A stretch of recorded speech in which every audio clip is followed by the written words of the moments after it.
I've written songs for people. I think that's pretty romantic.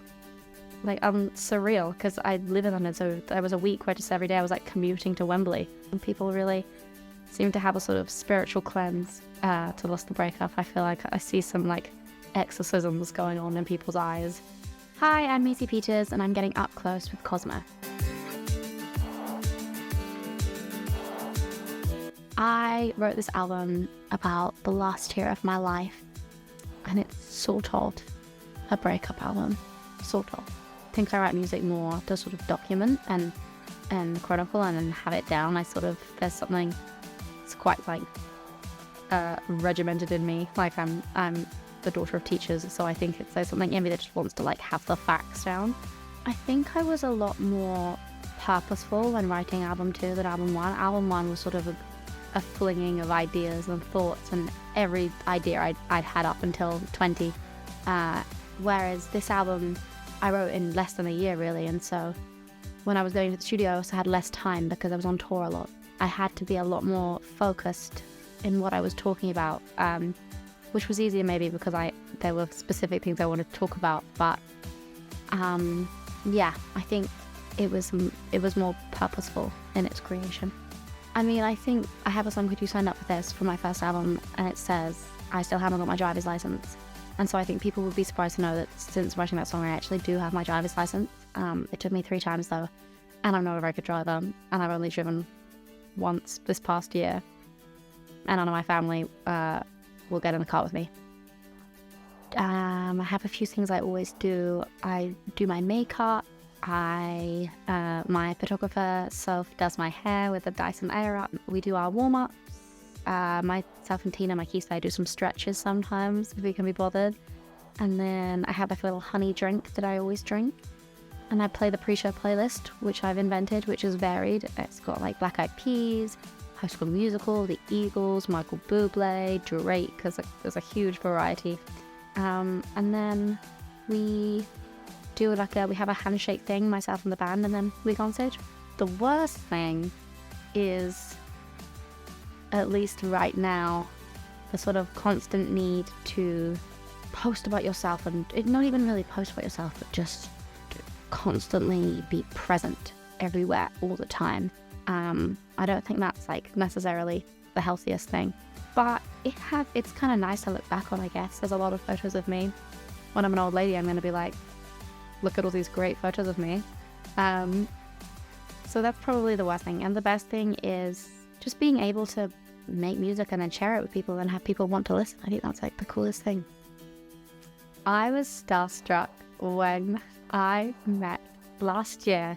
I went to like a sort of a British award show thing, and I was waiting around sort of like backstage before you go in to sit down and everyone gives out the awards.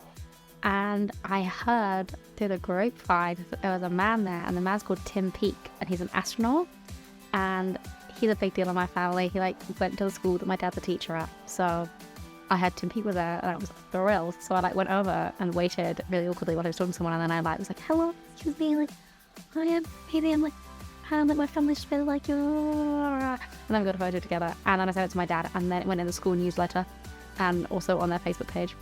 So that was pretty big deal.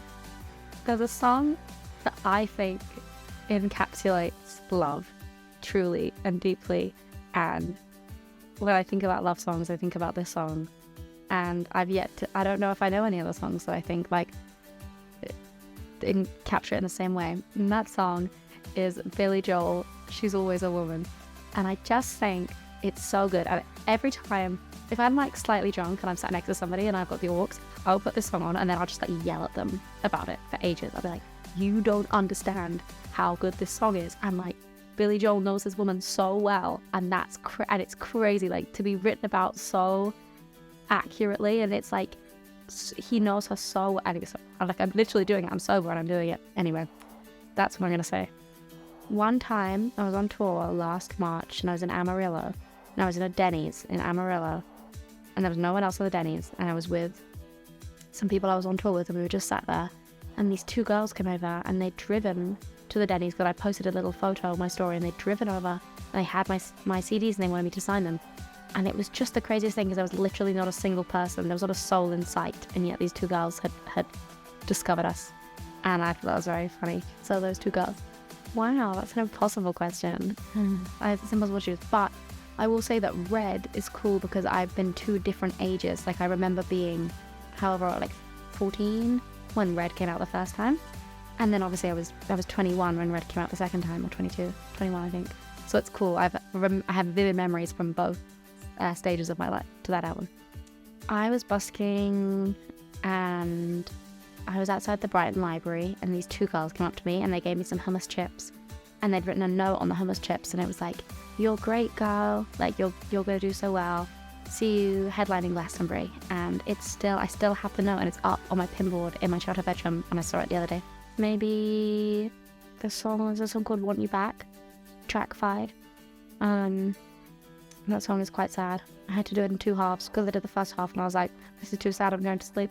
It was like 1 a.m. It's about this weird, I guess, part of getting over someone where you're happier and you're living your life and they're living theirs and you're doing good and you have like, you're not in the place you were where you were crying all the time, but all of those things are true, and yet you know that like if somebody turned around and was like, you can have that back if you want, like you can have that person back or you can have that time back, you go, yes, I'll take it now. And you wouldn't even think about it. And if that person called you, you would pick it up immediately. And like it's about being in that state. My song "Lost A Breakup" is my favorite song of life. Everybody gets involved. I just like everyone having a good time, and that song, people really seem to have a sort of spiritual cleanse to "Lost A Breakup." I feel like I see some like exorcisms going on in people's eyes. They're exorcising their demons. What's the most romantic? Well, I mean, I've written songs for people. I think that's pretty romantic. I've sent people songs written about them. I'm not doing it anymore though. I've made it a hard rule. I supported Ed Sheeran in Wembley Stadium last summer and I played it 5 times, and that probably the 5th one. It was very crazy. It was cool. It was really like surreal because I live in London, so there was a week where just every day I was like commuting to Wembley, and like all my friends were there, my family came to some of them. It was 5 shows. That's a lot of shows in Wembley, and I got to know Wembley more than probably most people do. I would tell my younger self to please stop doing her eyeliner wing to her ears. You could just stop earlier. You don't need to do it all the way. Thanks for watching. My album The Good Witch is out now.